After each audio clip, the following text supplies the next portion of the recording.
Lapel, Indiana sits in a rural stretch of Madison County about 25 miles northeast of Indianapolis. Gravel roads, wide open fields, houses spaced far enough apart that people still notice when something doesn't belong. It's the kind of place where a stranger's car parked on the wrong stretch of road gets remembered. And on February 25th, 2004, that kind of neighborhood attention would be the very thing that would help the most in this investigation. Unfortunately, for a young mom and her 4-year-old daughter, it just didn't come in time. That afternoon, a man walked up to a house on a quiet road and knocked on the door. A 4-year-old girl answered. The man asked if he could use the phone. An ordinary request, the kind that gets an ordinary answer. The little girl went to get her mother. Cory Clark, 26 years old, came to the door to help the man. She turned to go get the phone and never noticed that he had followed her inside. His name was Fredrick Baer, 30 years old, working construction on a site in nearby Anderson, a new town, a new job site, the kind of transient life where nobody asks too many questions about where you were the week before. And that winter, before anyone in Madison County had ever heard his name, he had already been breaking into homes and assaulting women across several Indiana counties. Crimes police hadn't yet connected to each other, let alone to him. Inside the Clark house, Baer tried to do the same to Cory. She fought him. He cut her throat. He then turned on her daughter, Jenna. By the time anyone found them, both were gone. What Baer hadn't counted on was the road he'd chosen. This was Lapel, the kind of place where people know their neighborhood, and they notice if something is out of place. Someone nearby saw a car that didn't belong and did the one small thing that would tell police all they needed to know. He wrote down the license plate number. After speaking to the neighbor, investigators ran it. And just 3 days after the murders, they arrested Fredrick Baer.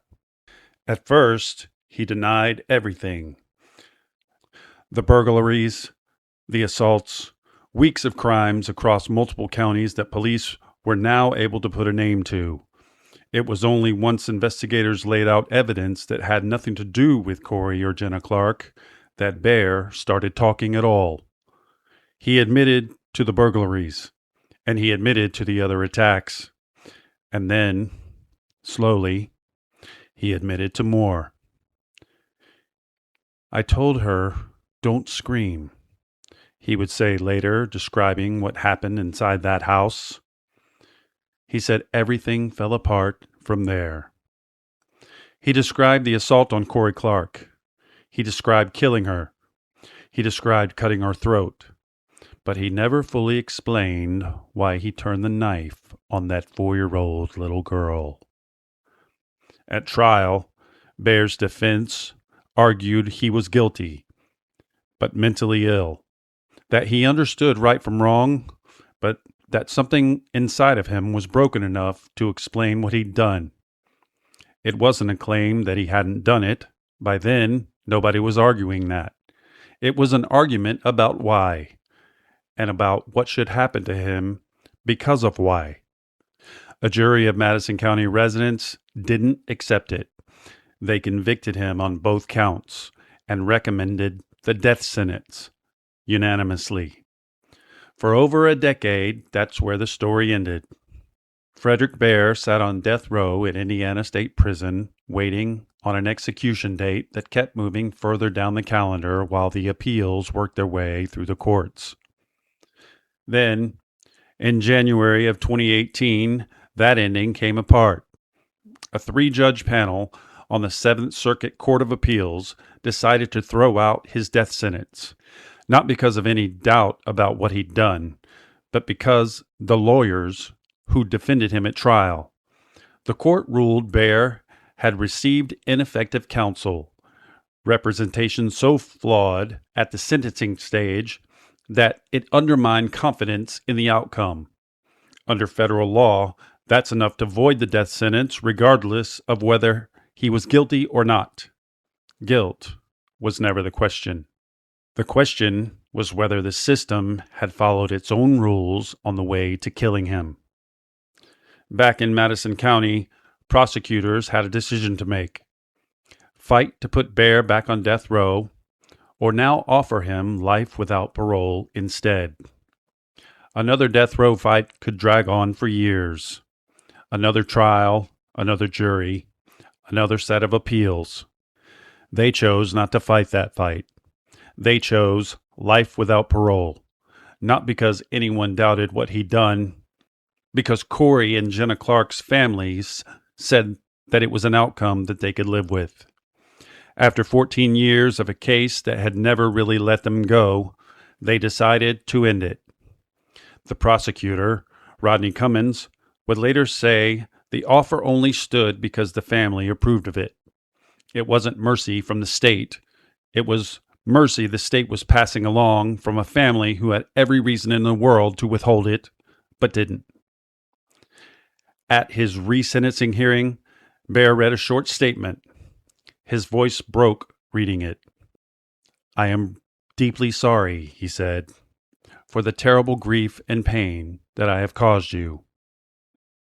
He was sent back to Indiana State Prison to serve the rest of his life, but not on death row anymore, just a man serving time the way any other man serving a life sentence does.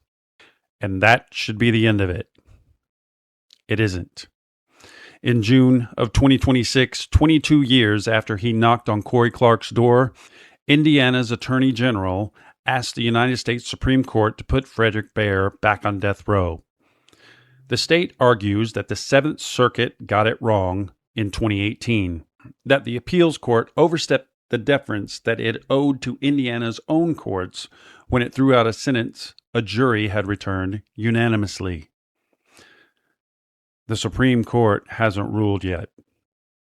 As of now, Fredrick Baer is exactly where he's been since 2018.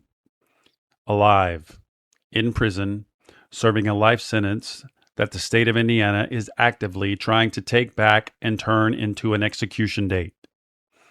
He's 52 years old now, and the little girl who answered his knock would be 26, the same age her mother was that fateful afternoon.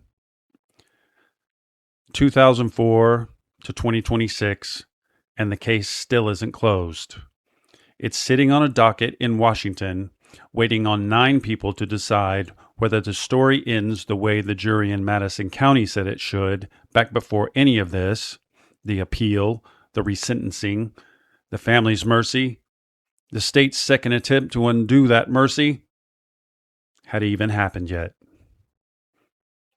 On February 25th of 2004, Cory Clark was trying to be kind to a stranger. Little did she know that that simple act of kindness would still be on trial 22 years later.